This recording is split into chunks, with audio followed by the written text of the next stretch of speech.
كان بيننا الحبيب نادانا القاصي والقريب من طيبته.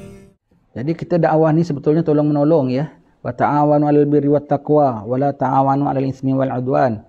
Jadi kalau umpamanya kita dakwah tu kita tolong menolong, membantu sesama muslim.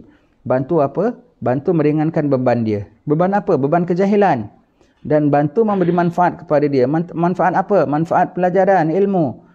Maka kita berikan kepada dia. Itu tolong menolong. Maka kalau ke tempat kita umpamanya lah, di tempat kita, di taman kita umpamanya ada ustaz apa buka kuliah apa semua, jangan kita kecam. Yang ada orang kalau ada itu aja terus dikecam, dijauhkan, diasingkan. Allah, janganlah.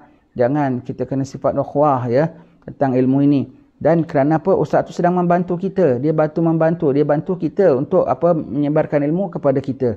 Jadi jangan kita pula terus kecam dia, kita pun terus apa setengah-setengah tempat begitu. Kalau ada apa ustaz buka kuliah, takdirnya diganggu, dikacau apa semua. Jangan.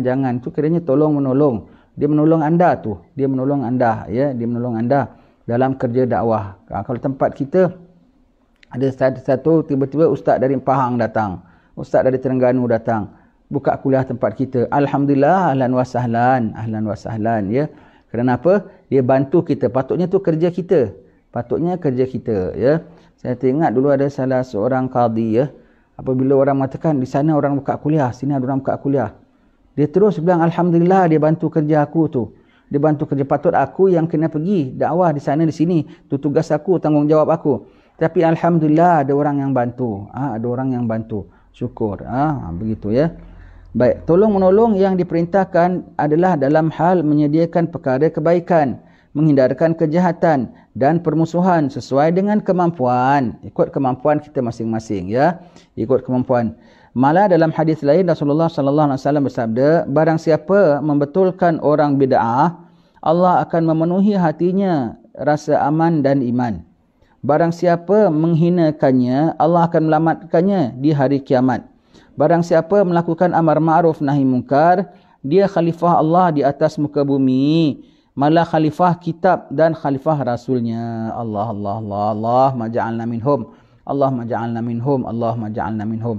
Iaitu subhanallah ya, orang-orang ahli bid'ah ni siapa? Seperti Syiah dan Wahabi. Sebab itu kita kutuk dia ya. Boleh ya. Boleh, memang disuruhnya ya. Apa? Seperti apa tengok ya. Siapa membetulkan orang bid'ah? Betulkan dia, sama ada kita membetulkan dia tu ataupun kita membetulkan apa yang dicakap kepada umat. Kita bilang Yasin, tahlil ini tidak bid'ah. Maulid ini tidak bid'ah, fadilatnya besar. Itu maknanya kita membetulkan kesilapan yang dah dibuat olehnya. Kita repair kerosakan yang dibuat olehnya tu ya. Maka Allah akan memenuhi hatinya dengan rasa aman dan iman. Aman, tenteram, apa-apa saja orang dalam ketakutan dia boleh steady saja. Orang iman bergoyang ketika waktu-waktu tertentu dapat ujian umum ya. Setengah-setengah ada ujian ya. Orang imannya boleh bergoyang, berlindung sama Allah Ta'ala. Ini COVID ni aja saja banyak orang yang imannya goyang. Tawakal pada Allah Ta'alanya kurang ya. Yang ada pulanya sifat simpati terhadap sesama muslimnya jadi kurang. Itu semua tu menandakan imannya dah mula terjejas. Tapi mudah-mudahanlah kalau orang yang berani menentang orang-orang bid'ah ni, iman dia tetap stay on juga. Dan itu apa? Kalau kita menghinakan orang ahli bid'ah ni, kita kata Wahabi ni tak boleh diikut, kan menghinakan dia tu. Mereka tu tak ada dalil, tu tak betul, tak boleh dipakai, tu kita menghinakan dia ya. Apa Allah Ta'ala berikan dia? Menyelamatkan pada hari kiamat. Allah sebagaimana dia cakap begitu, dia menyelamatkan orang ramai sebetulnya. Sebab itu ya kita bilang mana boleh mengutuk. Dia kutuk kita tak boleh sebab kita ahli sunnah wal jamaah. Dan kita yang betul, ahli sunnah wal jamaah tu bukan mazhab.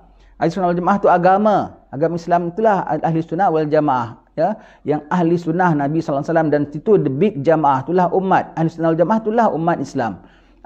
Ahli sunnah wal jamaah itulah agama, bukan hanya satu mazhab ya.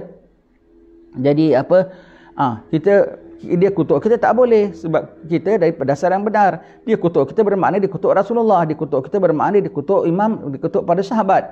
Dia kutuk kita bermakna dia kutuk Imam Syafi'i, Imam Nawawi. Kita dia kutuk yang sekala rangkai kita sampai ke atas tu terkena. Kita kutuk dia kerana dia yang merosakkan dalam agama. Baik itu ya, benci dan suka ini semuanya tu ya. tak boleh suka-suka kita, tak boleh kita sembah umat Islam semua kita suka, kita semua kita sayang, tak boleh. Yang wajib kita sayang kerana Allah Taala. Yang wajib kita benci. Takkah dalam sembahyang kita tu ada benci dan ada sayang dan ada benci? Ihdinas siratal mustaqim. Siratal ladzina an'amta alaihim. Tunjukilah aku jalan yang lurus, jalan yang mereka telah beri nikmat atasnya. Nabiyyin, siddiqin, syuhada wa salihin. Bukan hanya kita suka, kita minta jalan dia sekali. Tetapi yang lagi satu kita kutuk tak dia dalam sembahyang. Ghairil maghdubi alaihim waladdallin. Bukan jalan orang yang kau murkai dan bukan jalan orang yang sesat. Kan itu namanya kutuk mereka tu. Tak suka sama mereka. Jadi suka dan benci mestilah kerana Allah Subhanahu Wa Taala dan Rasulnya, bukan ikut suka kita, ya. Bukan ikut suka kita. Jadi siapa menghinakan dia, Allah Taala memberikan dia keselamatan pada hari kiamat. Siapa buat amar ma'ruf nahi munkar, dia khalifah Allah, ya. Menyuruh dia khalifah Allah, khalifah Rasulnya, khalifah kitabnya, ya. Pengganti, ya. Khalifah Allah. Sebab tu dalam sebuah hadis lain Nabi mengatakan, Allah Taala rahmati khalifah aku.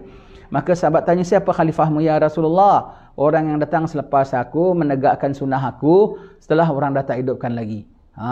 Dan orang-orang gini, kata Rasulullah, adalah kebal. Orang kacau dia pun tak boleh kena. Orang kacau dia pun tak boleh kena, terlepas. Senantiasa akan ada golongan ini.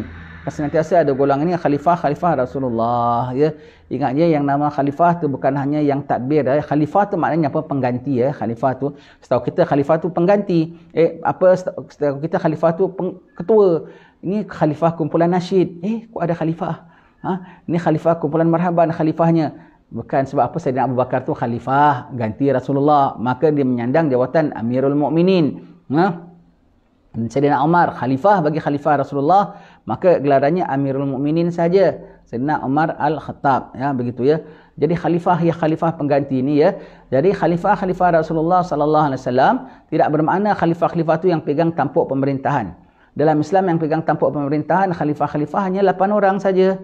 Sayyidina Abu Bakar, Sayyidina Umar, Sayyidina Uthman, Sayyidina Ali, Sayyidina Hasan separuh jalan, Sayyidina Umar Abdul Aziz, nanti Sayyidina Imam Mahdi, Sayyidina Isa bin Maryam. Itu 8 saja yang pegang tampuk pemerintahan.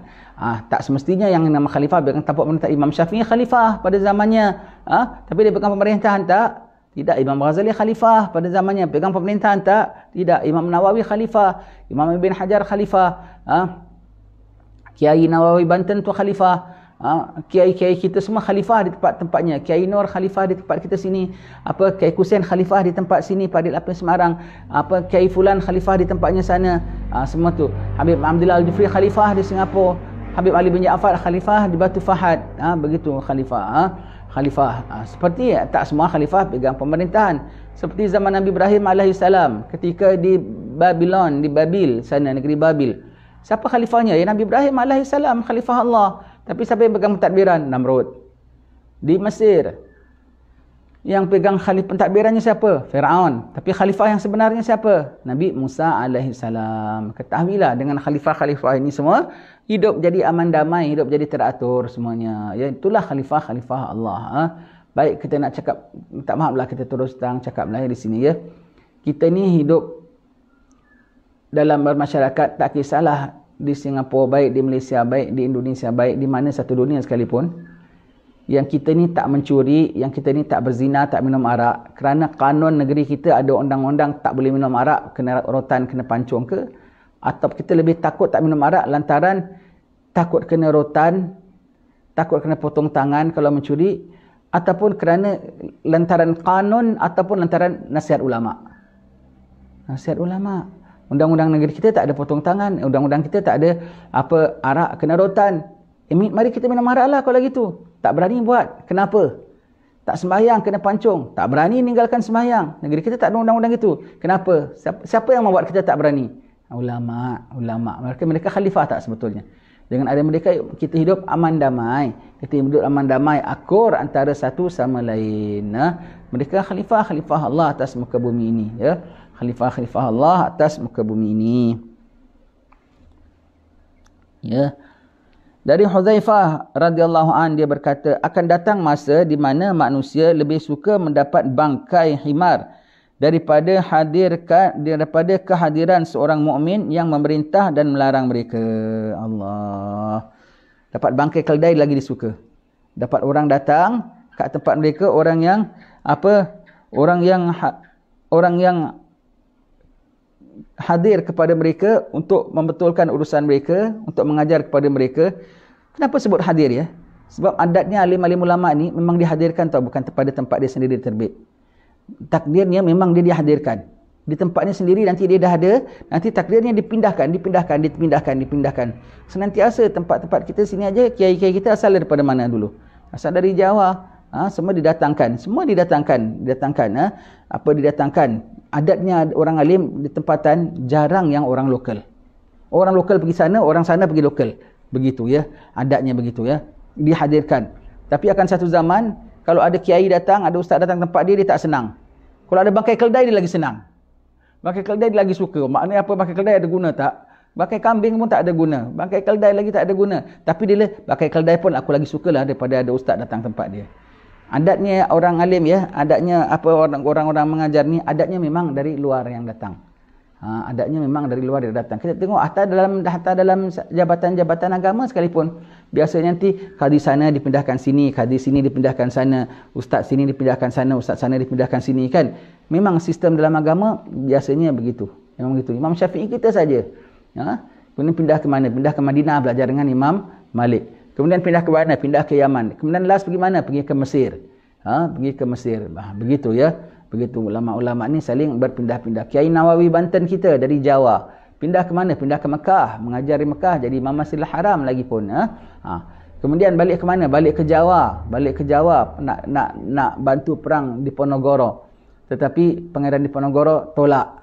Jangan engkau begitu istimewa untuk libatkan diri dalam perang. Balik ke Mekah, jaga umat dari sana. Begitu ya. Begitu mereka semua tu. Daripada ulama-ulama daripada luar. Kalau Habib Noh Singapura tu dari mana? Daripada Penang. Daripada Penang datang Singapura. Alhamdulillah tak ada pula orang-orang tak suka kan Habib Noh. Zaman dia ya, orang reject, orang bilang dia gila apa dia semua. Kalau ada cuak datangkan bangkai keldai, orang peluk. Datang Habib Noh, orang kutuk. Allah, begitu. Habib Ali bin Jaafar kita, anak Batu Fahad ke? Anak Jawa, asal daripada Hadramaut, pergi ke Jawa, dari Jawa sampai ke mana? Sampai ke tanah Melayu kita. Semua mereka tu adalah dipindah-pindahkan oleh Allah Subhanahu Wa Taala ya. Itu pada sahabat-sahabatnya, Huzaifah sebutnya, kalau kehadiran ulama mereka tak suka, kehadiran bangkai keldai mereka lagi suka. Apa kehadiran? Termasuklah sahabat-sahabat sendiri. Kerana mereka berpindah-pindahlah daripada Madinah, mereka keluar sampai saat bin Waqqas sampai ke China, mampir ke tanah Melayu kita, kemudian sampai ke China, semua para sahabat semua tu berpindah-pindah. Memang adatnya daripada zaman dahulu ya. Baik. Nabi Musa alaihissalam berkata, "Ya Tuhanku, apakah pahala orang yang menyeru saudaranya, memerintah yang ma'ruf dan melarang yang mungkar?" Allah berkata, "Aku tulis untuknya setiap satu kalimat seperti beribadat setahun, dan aku malu menyiksanya dengan neraka-Ku. Allahumma ya Allah, Allahumma ighfir lana dhunubana, Rabbana zalamna anfusana wa illam taghfir lana wa tarhamna lanakunanna minal khasirin. Allahumma la tu'adzibna ya Allah, Allahumma Rabbana taqabbal minna innaka antas samiul alim wa tub alaina innaka antat tawwabur rahim. Wakhtim bis salihati a'malana wa ajalana ya Allah ya Karim. Da'wahum fiha subhanakallahumma wa tahiyyatuhum fiha salam wa akhiru da'wahum alhamdulillahi rabbil alamin." Ya. Subhanallah, pahala orang yang dakwah ya, satu kalimat Allah Ta'ala berikan dia ibadat seperti ibadat 1 tahun. Besarnya pahala. Dan Allah Ta'ala malu nak siksanya. Kenapa? Dia jadi wakil Allah, dia menegakkan syariat Allah, dia mengajar orang untuk taat kepada Allah. Takkan Allah Ta'ala nak siksa dia. Maknanya siksa tu apa? Maknanya dia ada dosa juga. Yang nama ustaz bukan maksum. Dia pun masih ada dosa juga. Dia pun ada silap juga. Tetapi kerana dia buat kerja yang orang lain tak buat, dia buat kerja Allah, dia bantu agama Allah, Allah excusekan dia. Allah excusekan dia ya. Ini bukan sedikit pun tak menunjukkan ya. Mentang-mentang kau jadi ustaz, kau lagi tu Allah Ta'ala malu nak azab aku dakwah aku buatlah macam-macam maksiat, jadi Allah Ta'ala malu nak azab aku. Bukan itu, ini bukan satu excuse ya. Ini untuk satu makin kita jaga diri kita ya. Baik.